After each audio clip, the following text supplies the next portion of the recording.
Hey everybody, Ryan Medora here, and I am back with another blues bass lesson for you. This is kind of another lesson in the blues series because I love playing blues and I love playing bass. So I get to make videos about doing both of those things at the same time, which is probably why you're here. So in today's lesson, we're going to go over one of my favorite shuffle patterns. There are a lot of different ways to play shuffles, and having a couple different variations of it in your back pocket is always a great thing to have to expand your musical repertoire. This particular shuffle is kind of a medium shuffle that's got like a nice tight groove to it. It's very similar to what you might hear in the classic B.B. King tune, Paying the Cost to Be the Boss, and it's just a good pattern to know. If you want to get notation, tab, things like that, and backing tracks, and learn more about this in general, please head over to my website, ryanmedora.com, grab the 12-Bar Blues Survival Pack, and you'll find this and plenty of other things all there, all ready for you. So take a look at it, get it, play along with the tracks. It's all good, but we're going to break it down for you right now.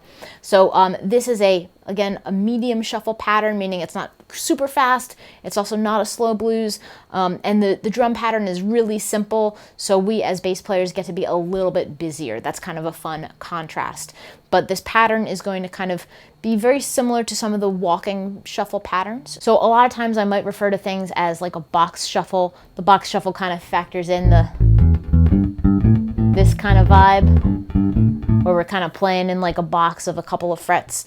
This is going to be more of a walking shuffle pattern, meaning we're going to be pulling notes from the arpeggio, such as the root, the third, and the fifth. And we may integrate the flat seventh at times to create a dominant chord, but most of the time we're actually going to be using the sixth. So this pattern is going to be kind of this walking pattern. We use the root, the third, and the fifth from the arpeggio, and then we add the sixth. Now this is also kind of similar to the Duck Dunn blues lesson where, we favored the root, the fifth, and the sixth. Integrating the sixth as opposed to the flat seventh is a key element in a lot of like classic blues and soul bass lines, and it's just a good thing to know as a variation on the arpeggio that we might normally want to play. So using the sixth is a nice consonant way to kind of get this walking feel, but not be quite so aggressive with this note making the dominant chord. So again, we're going to be sticking to our root, our third, our fifth, and our sixth. And I'm going to be playing 2 attacks per note to kind of get this shuffle feel. So at the onset, I'm kind of going like this. And I'm going to play this a little slowly so you can really hear the definition between the notes.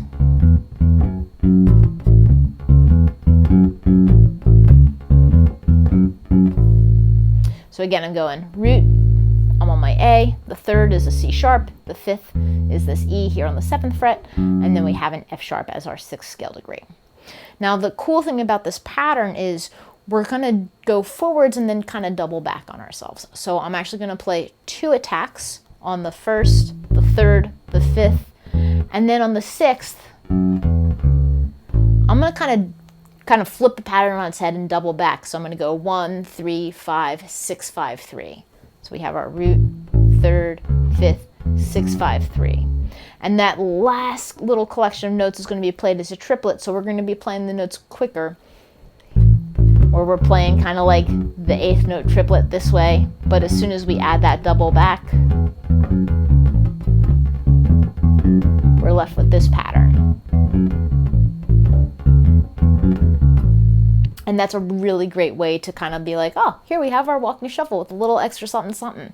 And again, it works really well when the drummer is playing something very simple because it lets us kind of take on this slightly busier approach to this shuffle feel. And it just fits in really well. And then we take the same pattern and we move this across all the chords in our progression. So we'll be at our 1 chord, we'll go to the 4, come back to the 1, go to the 4, back to the 1.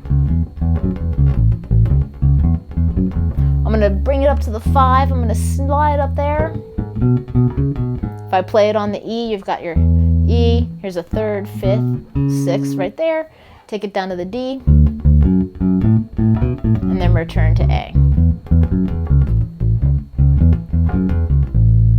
And so your whole 12-bar form, you can just stick with the same pattern, just moving it from the 1 chord, the 4 chord, to the 5 chord, following that 12-bar form, and there you have it.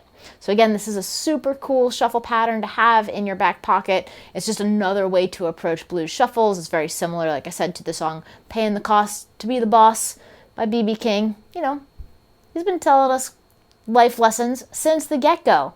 And this is a wonderful life lesson for you as a blues bass player. So I hope you found this video helpful. Again, check out my website, ryanmedora.com, for the 12-bar blues survival pack. And happy practicing, everybody. Keep it groovy.